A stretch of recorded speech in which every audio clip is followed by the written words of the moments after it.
So this is hog peanut. And hog peanut, again, it's typical legumes, got the 3 leaves. It has the typical pea or bean-like flower that you can see here. And like many legumes, it forms a pod. In this case, they look like little beans. And these are edible. They're edible just like beans. But I'll tell you, hog peanut, which can really take off. I mean, it can crawl all over and just start growing and just really dominate over an area. But this was an important food substance for many of the native tribes. And it wasn't so much this, because yes, you can break these open and you can make them and you can use them in succotash and a traditional Virginia Algonquin Indian food. But it's the roots. If I were to dig up the roots of this hog peanut, there'd be little beans on the bottom too.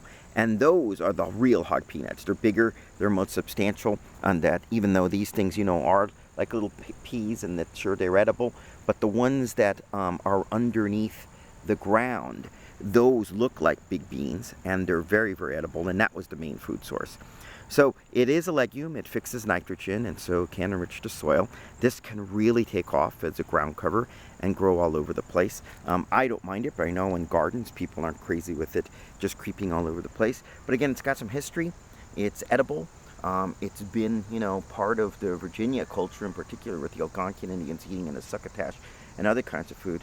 But again, hog peanut with its 3 little leaflets, its bean-like flowers, and of course the bean pods that it produces is a typical bean of wild bean that we have here in Virginia. And again, this is hog peanut, a very edible, neat little wildflower. Oh, by the way, sometimes you see notches on them. Those are because the bees love, leafcutter bees love to take off notches out of this and use it as nesting material. It's one of their favorites.